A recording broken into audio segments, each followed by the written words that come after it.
Bom, senhores, estamos aqui, né? Meu nome é Fernando Jardim, sou professor da ESEG desde janeiro de 2011.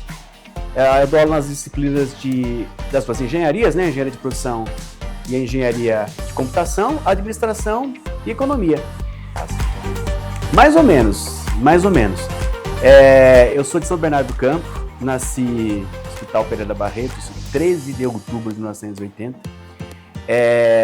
Então, assim, mais ou menos, né? Porque é engraçado que, atualmente, eu moro em São Paulo. Durante muito tempo eu trabalhei aqui em São Paulo e morava em São Bernardo. Eu vim aqui para São Paulo em 1999, foi uma das melhores coisas que eu fiz na minha vida, porque basicamente eu ganhei 2 horas de sono, né, ou de descanso por dia.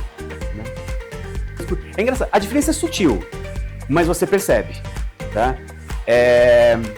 Em São Paulo as pessoas estão sempre com pressa, e a diferença ainda é maior quando, por exemplo, eu costumo, para espairecer, escalar, né? Não escalada técnica, tá? Montanhismo.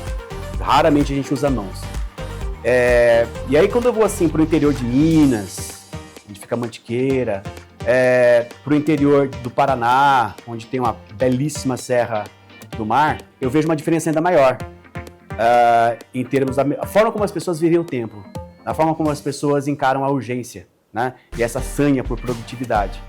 Então eu vejo sim essa diferença. As pessoas da cidade grande, elas são mais introspectivas, né? Os vínculos são mais superficiais, até porque como você está mudando o tempo inteiro de contato, eu tenho impressão não, né? Isso é um sociólogo chamado Georg Simmel. Ele dizia que as pessoas nas cidades grandes, elas têm medo de criar vínculos muito profundos e se comprometerem com vínculos profundos, porque justamente como a gente está o tempo inteiro no agito, quebrando esses vínculos, se a gente cria vínculos profundos num meio caótico, onde a gente está o tempo inteiro tendo que mudar de cidade, mudar de emprego, mudar de escola, a gente sente muito, tá? Então dói muito. Então o que a gente faz? Quase como uma forma de proteção psíquica, a gente cria vínculos muito superficiais. Por quê? Eu era uma criança estranha, né? Então vamos tirar o elefante da sala. Eu estou no espectro autista, eu tenho síndrome de Asperger, então eu já era uma criança meio estranha, meio reclusa. Eu gostava muito de estudar, de ler, de escrever, coisas assim mais ligadas a atividades caseiras. Mas, todas as vezes que alguém me pergunta como é que eu me tornei professor, cara, eu não sei o que aconteceu com a minha memória, eu tenho uma amnésia disso. Assim, eu não sei. Eu acho que a vida foi me levando. Do ponto de vista positivo e negativo, os meus pais, eles nunca se interferiram na minha carreira ou nas minhas escolhas profissionais. Nunca.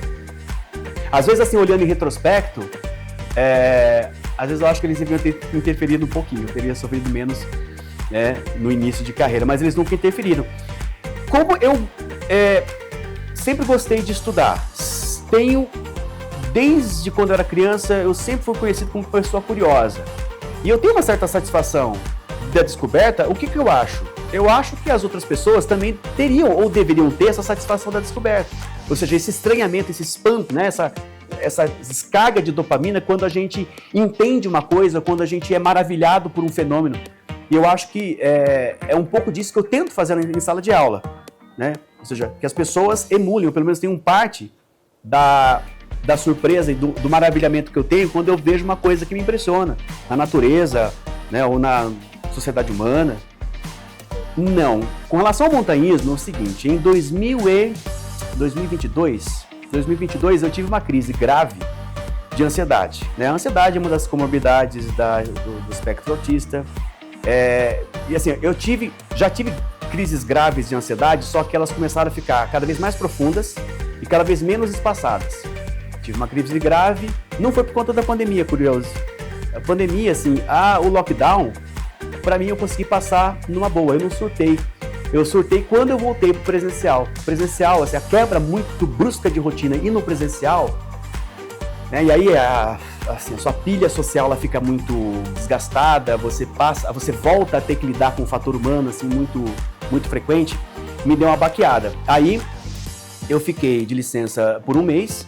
E uma das coisas que a minha psiquiatra falou, aliás, uma das coisas que qualquer psiquiatra vai falar para você, você quer cuidar da sua saúde mental mais do que os medicamentos? Claro que os medicamentos vão entrar também. Você quer cuidar da sua saúde mental? Eles vão falar sempre a mesma coisa: sono, alimentação, a atividade física, que eu tenho uma preguiça de morte, e contato com a natureza. Pessoal, como dizia, tem uma música do Lobão que eu acho maravilhosa, que é Essa Noite Não, que começa assim: a cidade enlouquece sonhos tortos. Na verdade, nada é o que parece ser. As pessoas enlouquecem calmamente, viciosamente, sem prazer.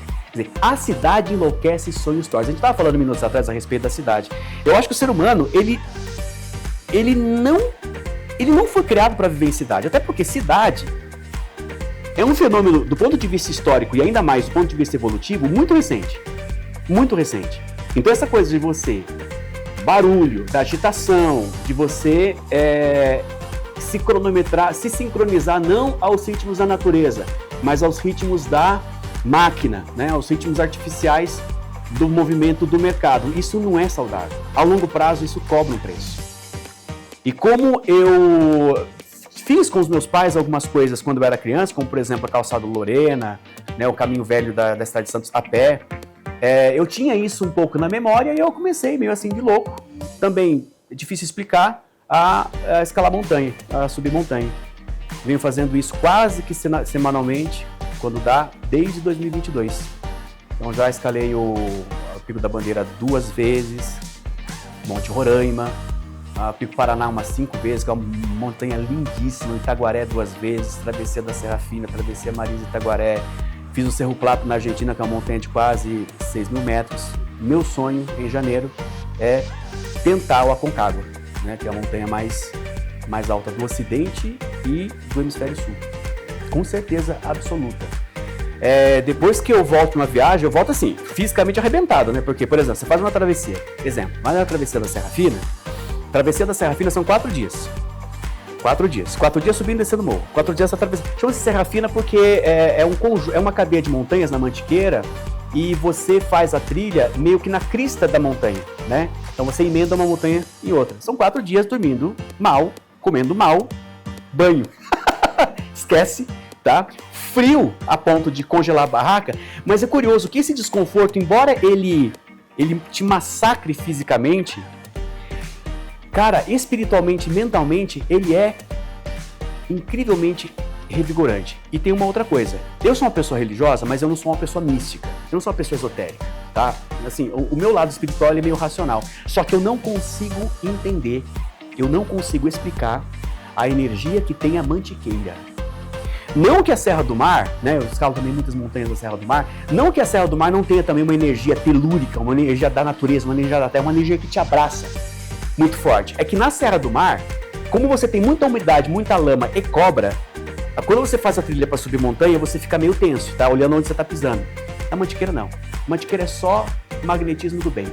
É só energia positiva. É uma energia extremamente inexplicável, extremamente poderosa, extremamente positiva. Então, assim, eu volto fisicamente arrebentado, mas assim, a minha cabeça, olha, por uns 4 dias pode cair o mundo. Eu tô de boas.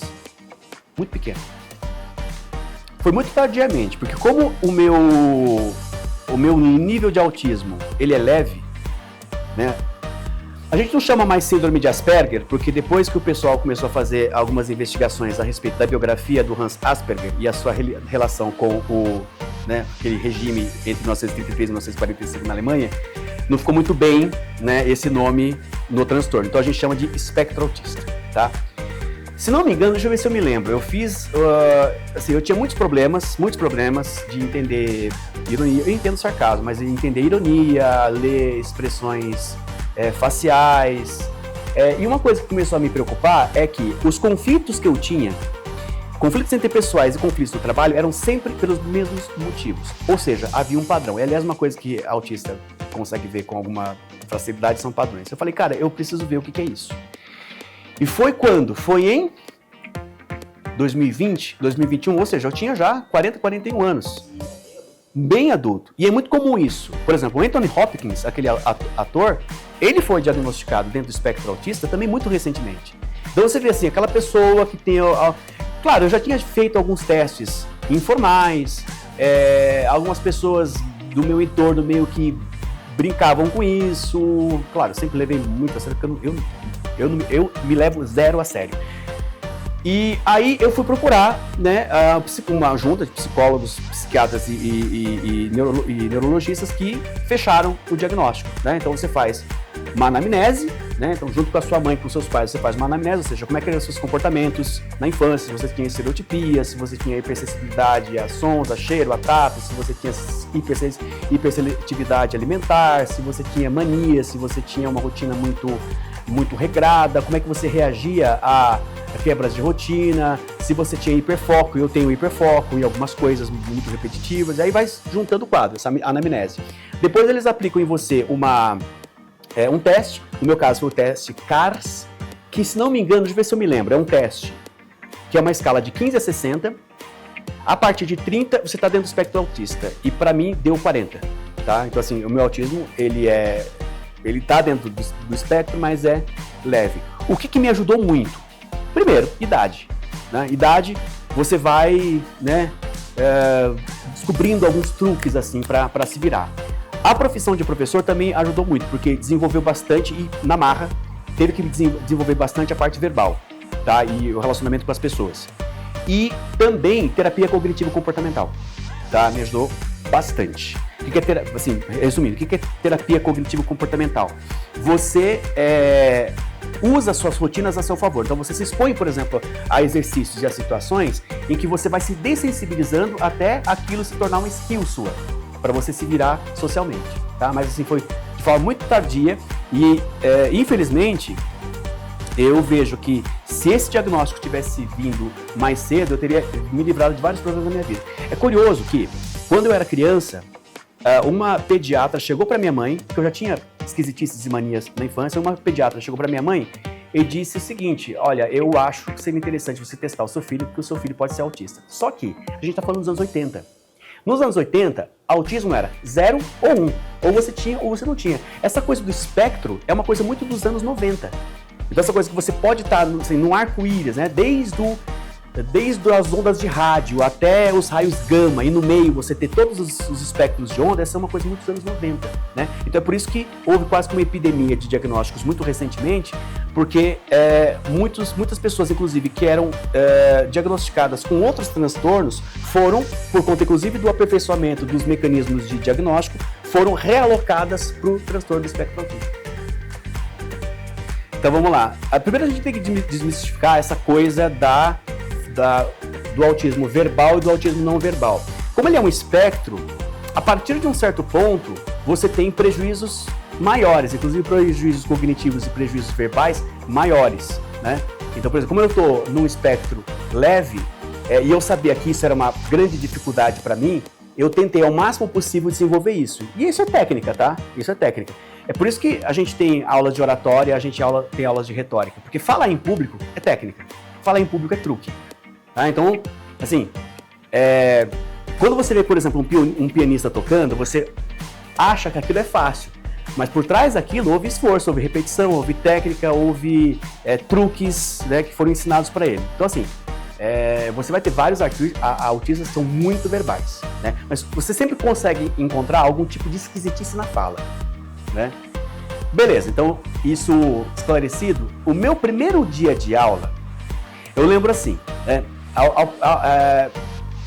geralmente é muito comum que o professor de ensino superior, né, o professor de faculdade, ele já comece a carreira dando aula em faculdade. Isso tem pontos positivos e tem pontos negativos. Para mim, eu comecei a dar aula no ensino fundamental 2. Na época a gente chamava de 5ª série a 8ª série, né? Hoje é 6º ano a 9º ano. Eu dava aula de História e Geografia. Eu dava aula no colégio, claro que não vou citar nomes, nem lugares, nem nada, por motivos óbvios, mas eu dava aula num colégio que era especializado em crianças com TDAH.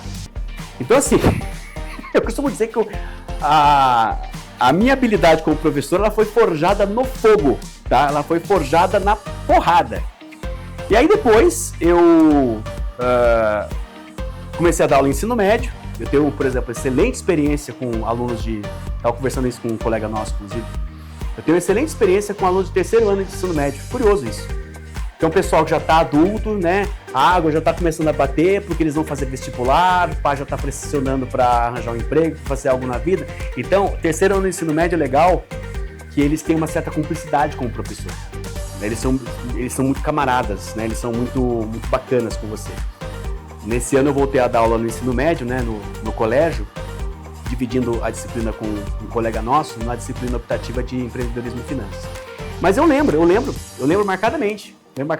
Minha primeira aula foi a aula de geografia e eu tive a sorte de começar geografia. E é claro, geografia a gente começa como? A gente começa placas tectônicas, começa a falar em dinossauro, né? E criança adora, por alguma razão misteriosa, criança adora dinossauro, né? Então assim, a minha primeira experiência, quando eu saí da aula, eu falei, cara, eu acho que eu consigo fazer isso. Nem sempre é fácil, tá?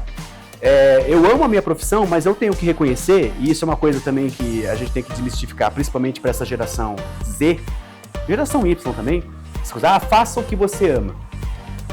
Cuidado, se você fizer o que você ama só pelo que você ama, é provável que você passe a não amar nada quando você transforma o seu hobby em trabalho, né? Porque por mais que você goste do seu trabalho, haverá aspectos do seu trabalho que não são legais. É aquela parte que você vai ter que engolir mesmo assim, né? Agora, esquece essa coisa que com a sua profissão você vai mudar o mundo. Você não vai mudar o mundo. Não vai mudar. O mundo tem uma inércia, para o bem ou para o mal, muito maior do que a sua capacidade, o seu sonho, o seu idealismo. Mas você não vai mudar o mundo, mas você é o mundo de alguém. Quando isso me aconteceu mais de uma vez, quando o aluno chega no final da aula, isso acontece muito no final do semestre, que as aulas desaceleram, aí a gente tem mais tempo para descontrair e bater papo com o aluno. Quando o aluno chega no final da aula e ele te confidencia uma coisa, ele fala uma coisa que está acontecendo na família dele, está acontecendo no trabalho dele, e você dá aquela dica, você passa aquele conselho, que para você é uma coisa boba, né? Mas aquele conselho, por exemplo, do tipo, não desistir do curso, tentar essa abordagem, tentar lidar com a pessoa dessa forma, ou cuidado com isso, olha, você tá dando murro em ponta de faca, olha, pela minha experiência, eu já fui como você e aconteceu isso e aquilo. Às vezes o conselho que você dá para uma pessoa, para você é uma coisa boba, são 20 minutos que você, né, trabalhou a mais, mas isso pode mudar a vida de alguém, um conselho. Então você não vai mudar o mundo, mas você vai mudar o mundo daquela pessoa naquele momento.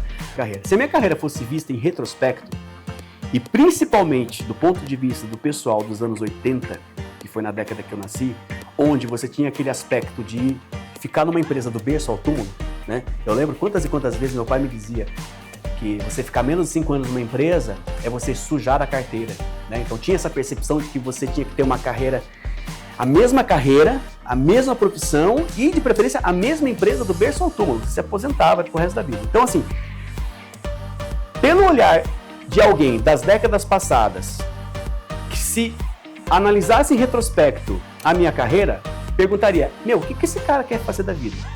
O que ele acha que ele está fazendo? O que ele está fazendo da vida? Porque eu comecei como torneiro mecânico. Sim, pasmem. Comecei como torneiro mecânico pelo Senai. Então eu comecei a trabalhar aos 14 anos, meu primeiro registro em carteira profissional, tá lá a minha cara de criança, 14 anos. Depois, fazendo ensino médio técnico, aí já falando da minha formação, fazendo ensino médio técnico, na época era ET, né? Escola Técnica Estadual, agora é ETEC, né? Lá em São Bernardo, ET Lauro Gomes. Fiz Senai, Almirante Tamandaré lá em São Bernardo também, de tornearia mecânica, foi isso que me deu meu primeiro emprego como torneiro mecânico, aprendi de Senai. Depois eu fui desenhista técnico, numa empresa de engenharia, no escritório de engenharia, que não existe mais, lá em Moema. Eu fazia desenhos de instalações, fluxogramas, equipamentos de uma indústria voltada para instalações de empresas de alimento, petroquímica, química, farmacêutica. Então fui desenhista técnico.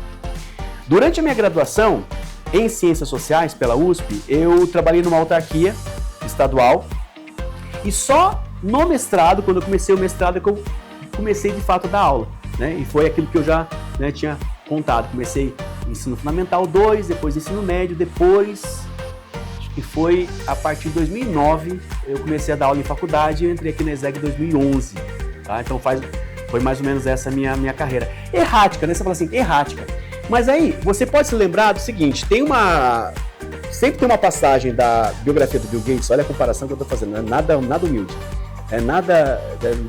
nada pretensioso.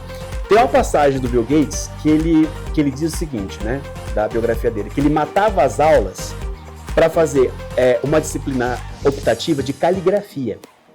Aí você fala assim, cara, por que um programador, né, alguém que no futuro vai desenvolver a Apple, tá fazendo aula de caligrafia? Tá, mas aí depois você vê como os pontos se juntam, né? Porque quando ele foi criar a interface gráfica do sistema operacional da Apple, ele percebeu que nos computadores antigos, as distâncias dos caracteres eram as mesmas, porque isso vinha das máquinas de escrever. Então, por exemplo, o L, que é uma letra fina, ocupava a mesma largura do M, que é uma letra larga. E aí o Steve Jobs falou, não pode ser assim. Para que a interface gráfica seja estética, seja bonita, seja agradável, é necessário que, pensando no meu curso de caligrafia, eu veja que os caracteres, eles não ocupam o mesmo espaço, né? Então, ele acabou aproveitando.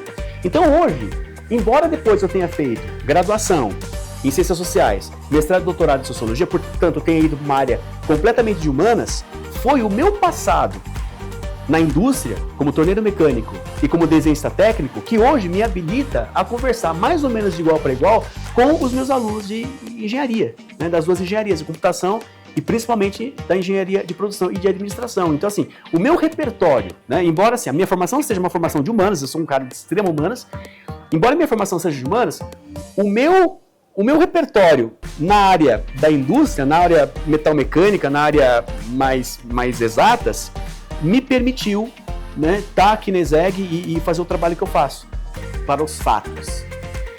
Se você analisar friamente, todo conteúdo programático de um curso, e aí eu não estou falando nem daqui dos cursos da ESEG, estou falando de qualquer curso, qualquer formação, está na internet. O problema é, como é e quem vai fazer aquilo que a gente chama de curadoria de conteúdo? O que é curadoria de conteúdo? Todo conteúdo está aí. Mas quem é que vai dizer para você qual conteúdo é confiável e não? Qual conteúdo é bom e não? Quem é que vai organizar esse conteúdo do mais simples para o mais complexo e certificar você de que você está apto para, numa seriação de complexidade, né, numa gradação de complexidade, ir para outros níveis e inserir você numa profissão em que todo esse conjunto de conhecimento, que, repito, está sim à distância de um clique, como é que eu consigo fazer com que toda essa massa de conhecimento gere de fato uma formação aproveitável pelo mercado, ou seja, que toda essa massa de conhecimento tenha um sentido, tenha uma forma. Isso, infelizmente ou felizmente, quem vai te dar é a faculdade. A gente não pode se apegar a esses casos que são exceções, tá? Esses casos de pessoas que saíram da faculdade, né? Típica mitologia do Vale do Silício, o sujeito que saiu da faculdade, abriu uma startup de milhões, ficou rico, porque são exceções. E as exceções a gente sabe, as exceções confirmam a regra. E uma coisa que a gente se esquece é que todos esses grandes empreendedores que saíram da faculdade para criar startups de milhões, eles tinham uma coisa que às vezes é só a faculdade que te dá, que são contatos. Veja, a sua vida profissional, ela não começa quando você termina a faculdade. Ou a sua vida profissional, ela não começa lá pelo segundo, terceiro semestre, quando você começa a conseguir estágio. Sua vida profissional começa no primeiro dia de aula.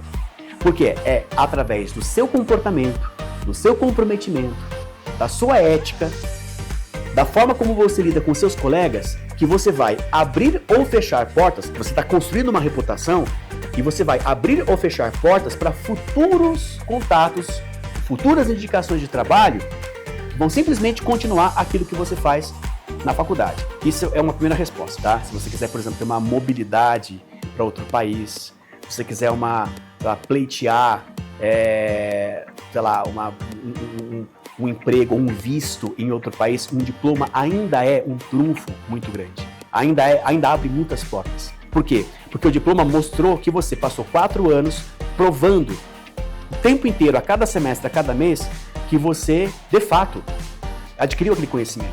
Bom, a palavra que eu tenho que deixar depois de falar tanto é: inscreva-se no canal, assista aos nossos vídeos. Gente, vamos bombar esse canal, o canal da faculdade de vocês. Compartilhe. Se o que eu disse foi muita bobagem, manda para o inimigo, compartilhe para o inimigo. Se o que eu disse foi relevante, pelo menos alguma parte, manda para um colega de outra faculdade, manda para um colega que você acha que talvez alguma dica aqui tenha servido para você, tá? Então, inscreva-se no canal.